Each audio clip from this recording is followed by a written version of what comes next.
Mesdames et messieurs, bonjour à tous. Aujourd'hui, c'est Storytime. C'est Storytime, je me suis fait un petit thé pour l'occasion. Pardon, infusion. Utilisons les termes exacts. Dans les débuts de l'année 2025, j'ai abandonné une chaîne YouTube de plus de 5000 abonnés. J'ai abandonné un projet qui pourrait s'apparenter, depuis l'extérieur, à un certain succès. Et dans cette vidéo, j'aimerais partager avec vous les leçons que j'ai apprises de cette expérience-là. Je pense que ces leçons seront particulièrement pertinentes pour les créateurs ou même aspirants créateurs qui regarderont cette vidéo, mais aussi pour n'importe quelle personne étant finalement intéressée à la poursuite d'objectifs ambitieux. Donc sans plus attendre, on est parti. Cette histoire commence en août 2023. En août 2023, c'est le moment où j'ai décidé de me lancer sérieusement sur YouTube. C'est à partir de là que je me suis imposé une fréquence de publication. Je me suis dit que j'allais publier une vidéo toutes les 2 semaines. Et pendant 1 an, j'ai réussi à tenir ce rythme. C'est durant cette période que j'ai découvert les fondamentaux de YouTube, que j'ai développé ma palette de compétences youtubesques, tout ce qui était autour des miniatures, apprendre à monter mes vidéos, à filmer mes propres plans, apprendre à parler face caméra, apprendre à écrire les scripts de mes vidéos, car à l'époque je scriptais tout, et finalement à réaliser de belles vidéos YouTube. À cette époque, je ne savais pas vraiment ce que je faisais. Je savais que, d'un point de vue de mes objectifs, je pouvais faire quelque chose de cette activité. Certaines personnes arrivaient à faire quelque chose de cette activité, de créer une chaîne YouTube. Mais je ne savais pas vraiment comment m'y prendre et je ne savais pas vraiment ce que je faisais. Simplement, j'avançais, je produisais et j'apprenais en chemin. C'est durant cette période aussi que j'ai eu les premières vidéos qui commencent à décrocher. Ce ne sont pas des gros décrochages au début, mais ça fait des petits décrochages sur mes courbes et j'étais vachement content. J'avais l'impression de voir ça vraiment comme un résultat de l'amélioration de la qualité de mes vidéos. Et c'est quelque chose qui est très satisfaisant, spécialement au début. Durant cette première année, tout s'est à peu près déroulé sans encombre. Il y a eu forcément des phases un petit peu plus difficiles que d'autres, mais globalement, elles se sont passées de manière très fluide. Mais à la fin de cette première année, quelque chose a changé. Et j'ai petit à petit commencé à rentrer dans une forme de routine. Et au fur et à mesure, mon enthousiasme envers la création de contenu a commencé à diminuer. Et la motivation qui m'habitait au début a commencé elle aussi à s'estomper. Sur la deuxième moitié de l'année 2024, j'ai commencé à ralentir ma fréquence de publication. Simplement car j'avais plus de mal à créer en fait. Je prenais de plus en plus de temps à créer, je prenais de plus en plus de temps à scripter, je voulais que les vidéos soient de plus en plus parfaites. Et finalement, j'ai continué à ralentir ma fréquence de publication jusqu'à arrêter complètement début 2025. Il me semble que sur la précédente chaîne, si vous remontez un petit peu, je crois que la dernière vidéo officielle, c'est quelque chose genre janvier 2025, début janvier 2025. Et donc dans cette période-là, début 2025, j'ai complètement arrêté YouTube. Pour moi, il y avait 2 raisons à cet arrêt-là. La première, c'est la baisse des résultats que j'obtenais malgré un investissement qui était de plus en plus marqué dans mes vidéos. Je m'investissais de plus en plus, je voulais faire des vidéos qui soient de plus en plus qualitatives, mais paradoxalement, mes résultats semblaient de moins en moins concordants avec mon investissement dans ces vidéos-là. Et le deuxième point, qui est corrélé au premier, c'est mon processus de création qui était devenu beaucoup trop dense, beaucoup trop lourd et beaucoup trop épuisant finalement. Passer 3 semaines pour créer une vidéo dont 2 semaines de script, c'était tout simplement pas tenable et c'était juste du perfectionnisme là. Et je pense que c'est aussi ce mix-là, ce perfectionnisme-là, plus l'impression de fournir de plus en plus pour une vidéo qui a fini par faire une recette explosive en quelque sorte. Il y a un concept qui m'a toujours suivi durant mes différents projets entrepreneuriaux, ces différentes activités autour de YouTube et même mes projets de développement personnel de manière générale qu'il y avait ces quelques dernières années. C'est le concept de vallée du désespoir. Je vais vous présenter le petit schéma que j'ai réalisé pour vous illustrer ce magnifique concept. Le concept de vallée du désespoir, c'est un moyen d'illustrer notre motivation, la courbe de notre motivation et de notre morale en quelque sorte, lorsque l'on entreprend un voyage vers un objectif ambitieux. Par exemple, développer une activité rentable, authentique et passionnée grâce à sa chaîne YouTube et un business, à tout hasard. Le début, c'est exactement ce que ce que je vous ai décrit avec mon histoire. Les premiers jours, les premières semaines, les premiers mois, vous êtes à fond, vous êtes dans l'euphorie du début d'une activité. Vous vous lancez dans cette nouvelle aventure et vous ne voyez en quelque sorte que le positif qui peut découler de cette aventure-là. Il y a finalement presque une forme de naïveté, en quelque sorte de naïveté enthousiaste. Car vous ne voyez que le positif. C'est une nouvelle aventure, vous ne savez pas réellement quel est le chemin que vous allez entreprendre, mais vous avez cet objectif et vous avez enfin commencé. Et donc cette phase-là, elle est absolument géniale. Puis il y a le début de la chute, juste ici, où vous commencez à réaliser que finalement cet objectif ne va pas être si simple à atteindre, que la route serait plus longue que prévu et que les obstacles sont bien plus nombreux. C'est cette période où vous commencez à réaliser l'ampleur de la tâche à accomplir. Et vous entrez ensuite dans ce que l'on appelle la fameuse vallée du désespoir. La vallée du désespoir, c'est là où la majorité des gens abandonnent. C'est cette période où vous fournissez les efforts, jour après jour, semaine après semaine, mois après mois, parfois pendant des années. Vous fournissez les actions, mais les résultats ne sont pas là. C'est de la gratification différée, pure et dure. C'est un petit peu comme si vous essayiez de rallier une certaine île en pleine mer. Vous êtes sur votre bateau depuis des semaines, des mois, et tout ce que vous voyez durant cette période-là, c'est le calme plat de l'océan, que de l'eau autour de vous, du brouillard le matin, et aucune destination en vue. Vous n'avez pas en vue votre objectif, mais vous devez continuer d'avancer. Voilà à quoi correspond la vallée du désespoir. Et c'est là où la majorité des gens abandonnent leur projet. Ils abandonnent là et recommencent une nouvelle aventure à la phase 1. Et ils vont faire des cycles comme ça, sans jamais finalement récolter les fruits de leur labeur.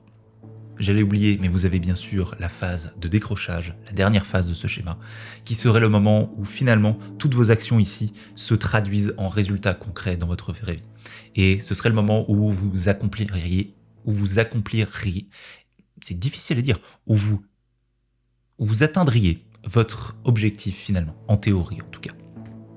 Ce schéma-là illustrerait notre courbe de morale, de motivation et les épreuves par lesquelles nous passerions lorsque nous sommes en quête d'un objectif ambitieux, que ce soit la création d'une chaîne YouTube, l'apprentissage d'un instrument à un certain niveau ou encore prétendre à une compétition sportive par exemple.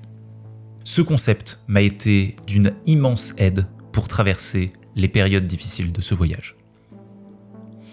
Les périodes où les vidéos ne rencontrent pas un très grand succès, où je publie pendant plusieurs semaines, plusieurs mois, et où rien ne se passe, où j'ai l'impression d'avancer dans le vide finalement, pouvoir me rappeler ce concept-là, que cette phase plus difficile, cette phase où j'ai l'impression d'avancer vers rien, est une phase normale du processus, m'a énormément aidé à pousser à travers cette phase-là et à traverser cette résistance.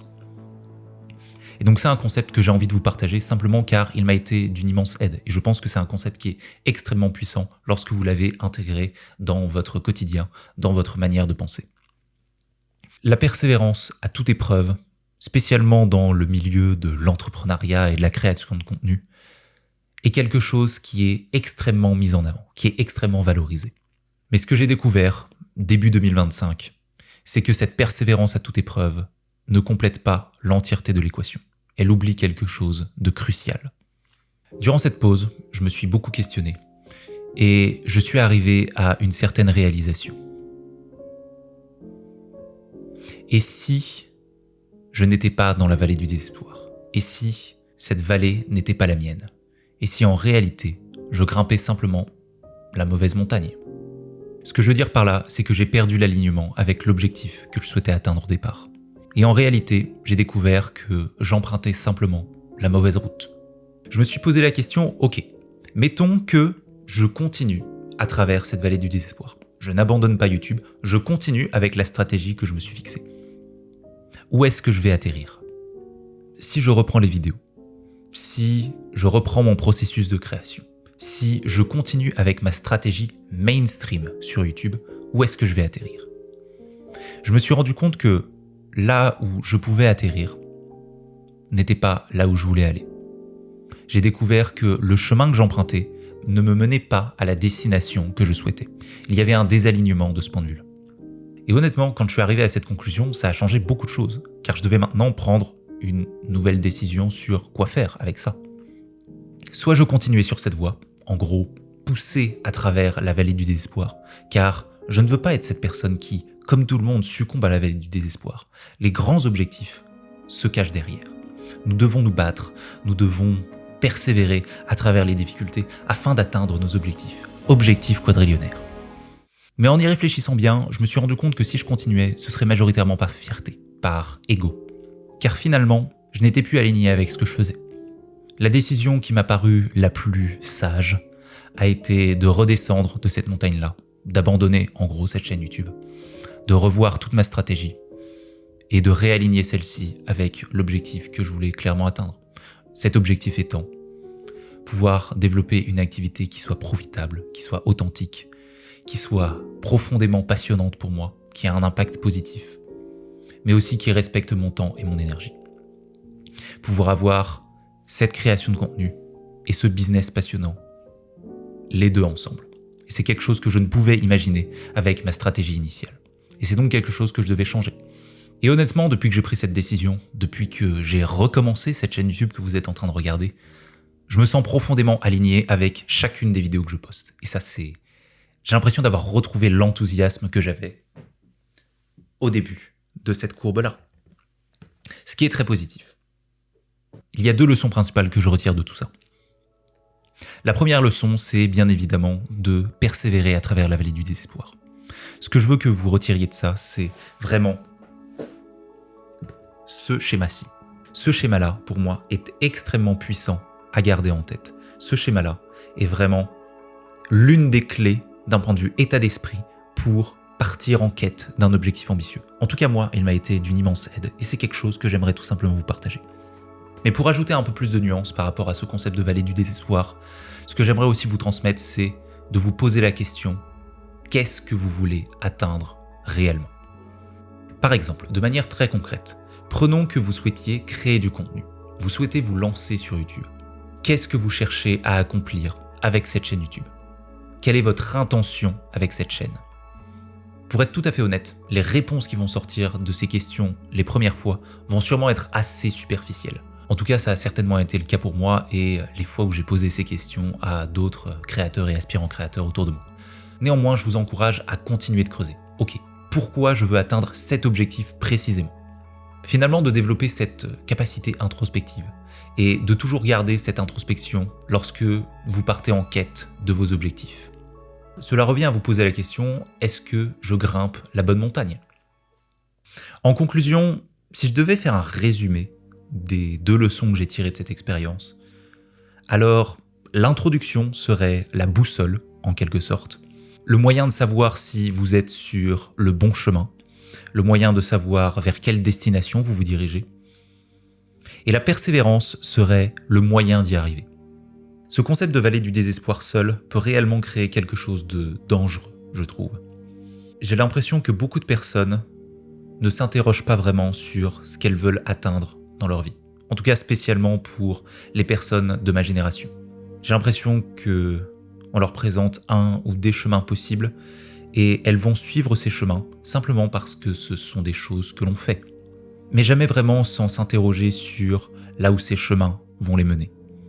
Cet état d'esprit-là, couplé à la mentalité ne jamais abandonner, est pour moi la recette idéale pour se réveiller dans 20 ans, dans une vie qui ne nous ressemble pas du tout, dans une vie que nous n'avons absolument pas souhaitée. Et nous nous réveillons un jour et nous nous disons « Purée même, mais qu'est-ce que je fais là ? Comment est-ce que j'en suis arrivé là ?» Et personnellement, c'est quelque chose qui me fait vraiment flipper. Et c'est là que je vois la vraie valeur de l'introspection. La persévérance est un moyen exceptionnel d'accomplir vos objectifs. Si vous pouvez persévérer pendant 10 ans sur YouTube, je ne vois pas comment vous ne pouvez pas avoir une bribe de succès avec ça.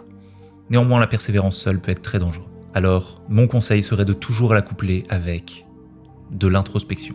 Vous questionnez sur, ok, où est-ce que je veux aller et quel est le chemin pour l'entreprendre? Est-ce que je suis aligné avec ce chemin-là? Est-ce que je suis aligné avec la destination que je veux atteindre? Sur ce, je pense que je vais vous laisser là-dessus. Ça me paraît être une bonne conclusion pour cette vidéo. C'était potentiellement une vidéo un petit peu plus longue que d'habitude. Ça fait presque une demi-heure maintenant que je tourne. En tout cas, j'espère qu'elle vous aura plu. J'espère que Ces leçons pourront vous être utiles en tant que créateur, aspirant créateur ou toute autre chose. En tout cas, je vous remercie de l'avoir regardé jusqu'au bout et puis je vous dis à la prochaine.